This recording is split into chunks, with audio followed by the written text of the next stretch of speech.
Hello students, नमस्ते आप सबों को। आज के इस वीडियो सेशन में आज हम लोगों का टॉपिक है मैट्रिसेज। हिंदी में इसको आव्यूह कहते हैं। तो इस मैट्रिसेज में हम लोगों को जो पढ़ना होता है, जब इसके डेफिनेशन की बात करेंगे तो वहाँ पर एक वर्ड आता है रेक्टेंगुलर एरे। तो हम देख लेते हैं पहले रेक्टेंगल। आप तो समझते हो कि रेक्टेंगल का जो है ना, ये यही फिगर होता है रेक्टेंगल का। अब इस रेक्टेंगल में भी यह जो लेंथ होता है, जो लंबाई होती है, यह लेफ़्ट से राइट, इसको हम लोग रोज कहते हैं, पंक्तियाँ कहते हैं, रो। और ये जो ब्रेड्थ है, तो ये टॉप टू बॉटम हम देख लेते हैं, तो इसको हम लोग कहते हैं कॉलम्स, यानी स्तंभ कहते हैं। कहने का मतलब क्या हो गया कि जो रेक्टेंगल की बात करते हैं तो इसको यदि हम देखना चाहें तो इस तरह से रोज एंड कॉलम्स में देख सकते हैं। अब यदि इस तरह से जो ना हम लोग देख लिए, तो अब मैट्रिक्स के डेफिनेशन पर आते हैं। क्या होता है matrix? The N ordered rectangular array, एक ऑर्डर्ड यानी कि एक क्रमिक रूप से, एक बहुत ही अच्छे तरीके से यह ऑर्डर्ड फॉर्म में सजे हुए रूप में रहता है। तो किसका से यह ऑर्डर्ड फॉर्म है? तो रेक्टेंगुलर एरे। वह रेक्टेंगुलर एरे किसका? तो नंबर्स का, फंक्शंस का। नंबर्स या फंक्शंस, नंबर्स जैसे 1 2 3 14 15 21 22, इस सब तरह से जन रहता है, तो इसको हम नंबर्स कह दिया। फंक्शंस की बात है तो एक्स है, एक्स स्क्वायर है, साइन एक्स है, कॉस एक्स है, तो इस सब तरह से रहेगा, तो यह फंक्शंस रहेगा। तो कहने का मतलब क्या, मैट्रिक्स जो है एक रेक्टेंगुलर टाइप से हो गया, जिसमें रोज एंड कॉलम्स होते हैं।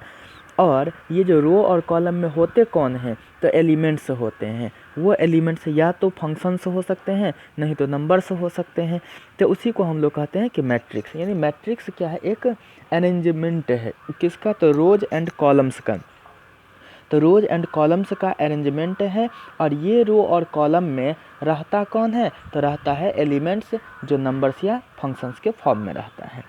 द नंबर्स और फंक्शंस, यानी ये नंबर और फंक्शंस जो हैं, आर कॉल्ड द एलिमेंट्स और the entries of the matrix.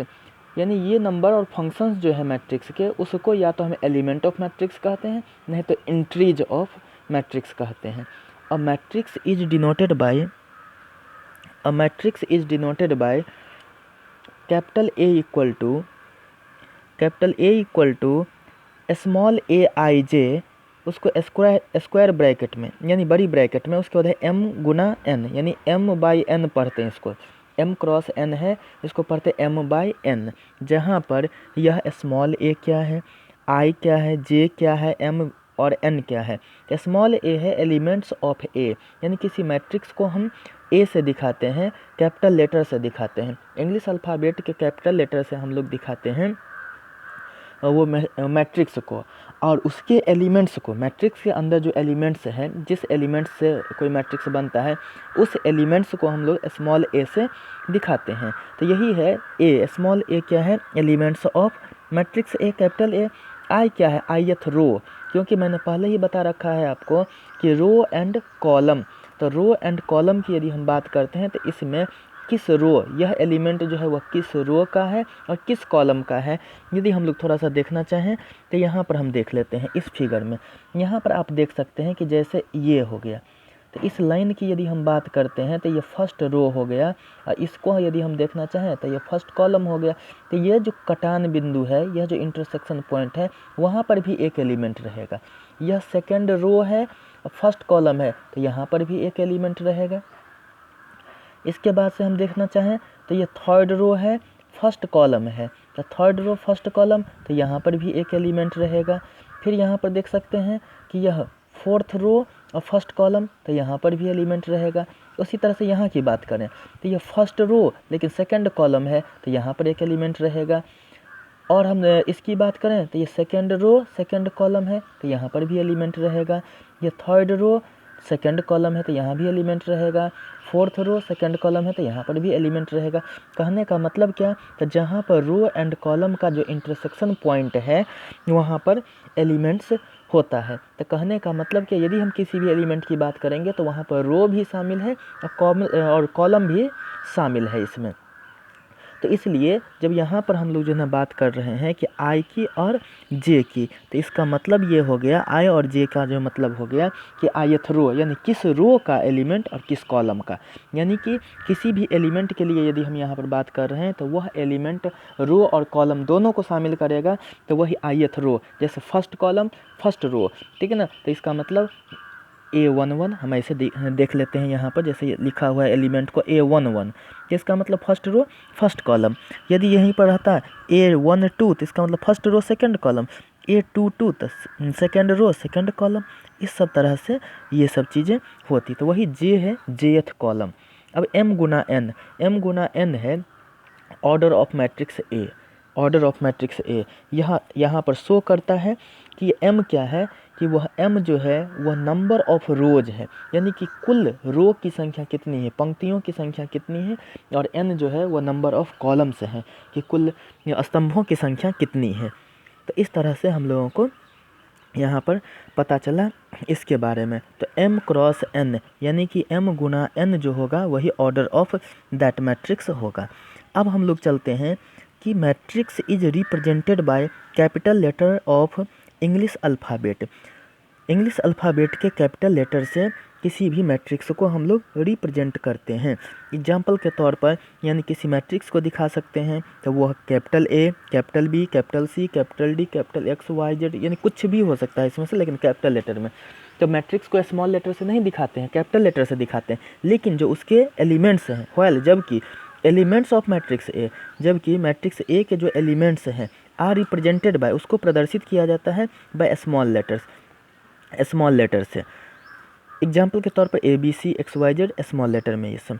अब जैसे मैट्रिक्स को हम दिखाते कैसे हैं, तो देख लीजिए यही है रेक्टेंगुलर एरे, जिसमें यहाँ पर यह रो है, यह रो है, यह कॉलम है, यह कॉलम है। तो जैसे यहाँ पर 2 है, यह मैट्रिक्स है, कैपिटल A क्या है, एक मैट्रिक्स है, और इस मैट्रिक्स में आप देख रहे हैं कि स्क्वायर ब्रैकेट में यानी कि बड़ी ब्रैकेट में 2 3 5 7 कॉमा नहीं होता है, 2 3 5 7। तो यानी फर्स्ट रो में 2 एलिमेंट 2 और 3, सेकेंड रो में 5 और 7। लेकिन जब बात करते हैं फर्स्ट कॉलम की तो 2 और 5 एलिमेंट्स हो गया इसमें, सेकेंड कॉलम की बात करें 3 और 7। लेकिन जब 2 की बात करते हैं तो वो कहाँ पर है, तो 2 की बात करते हैं तो फर्स्ट रो फर्स्ट कॉलम में है। तो इसलिए इसको हम लिखना चाहेंगे तो A11 लिखेंगे। तो A11 का मतलब क्या, elements of matrix A, capital A lies in first row and first column, जो कितना है 2 है। लेकिन जब इसकी बात करते हैं 3 की, तो 3 कहाँ है, फर्स्ट रो सेकंड कॉलम में है। तो रो पहले लिखाता है, हमेशा ख्याल रखिएगा रो को पहले लिखते हैं। तो है तो फर्स्ट रो सेकंड कॉलम बाद में लिखाता है। तो 1 2 हो गया, जो कितना के बराबर है, कौन सा एलिमेंट है यहाँ पर 3 है। लेकिन यही बात करते 5 के लिए, तो 5 कहाँ पर है, सेकंड रो फर्स्ट कॉलम। तो इसलिए सेकंड रो पहले लिखाता है, सेकंड रो फर्स्ट कॉलम, जो कितना है 5 है। और जब बात करते हैं इस 7 की, तो सेकंड रो सेकंड कॉलम, तो सेकंड रो सेकंड कॉलम वो कितना है 7 के इक्वल है। तो इस तरह से हम लोगों को समझ में आ गया यह रो, यह कॉलम, और यह number of rose, number of columns. क्योंकि नंबर ऑफ रोज कितनी पंक्तियां हैं इसमें, कितने रोज हैं, तो इसमें रोज हैं 2, तो इसलिए यह हो गया M के जगह पर 2। फिर स्तंभ कितने हैं इसमें, यानी कि कॉलम्स कितने हैं, तो यह भी फर्स्ट कॉलम सेकंड कॉलम, यानी 2 कॉलम है, तो N के जगह पर भी 2, तो यानी कि 2/2। तो इसलिए इसका ऑर्डर जो हो जाएगा, इस मैट्रिक्स का ऑर्डर वो हो जाएगा 2/2 का। तो 2/2 इसका मतलब नंबर ऑफ रोज भी 2, नंबर ऑफ कॉलम्स भी 2। चलते हैं मैट्रिक्स B, कुछ भी हो सकता है, X Y P Q, कुछ भी स्मॉल लेटर से, ये एलिमेंट्स है तो स्मॉल लेटर से, बड़ी ब्रैकेट में है, तो इस तरह से दिखा सकते हैं। इसी को कोई लिखना चाहता तो इसको ऐसे भी लिखा जा सकता है, इसको ऐसे भी, यानी कि इस तरह से, बड़ी ब्रैकेट ही नहीं छोटी ब्रैकेट में भी X Y P Q, अलग अलग बुक्स में आपको इस तरह से भी देखने को मिल सकते हैं। या तो इस तरह से ब्रैकेट में लिख लें, चाहे ऐसे लिख लें, लेकिन एलिमेंट से यही होगा, कॉमा नहीं पड़ता है। इसके बाद से जो और भी चलते हैं, एक एग्जांपल देख लेते हैं C का। तो यहाँ पर हो गया 1 2 3 4 5 6, इसमें यदि देखें तो 2 रो है, 2 रोज है, तो इसलिए इसका ऑर्डर में M के जगह पर 2 हो गया। इसके बाद से कॉलम की बात करते हैं तो 1 कॉलम 2 कॉलम 3 कॉलम, यानी first column second column third column. तो इसलिए कॉलम की संख्या यहाँ पर जो हो गई यहाँ पर जो कॉलम की संख्या हो गई वो 3 हो गई, तो इसलिए 2/3। तो इसलिए यहाँ पर ऑर्डर जो हो गया, सी का जो ऑर्डर हो गया 2/3 का हो गया ऑर्डर। तो इतना चीज़ हम लोगों को समझ में आ गया है। और इसी तरह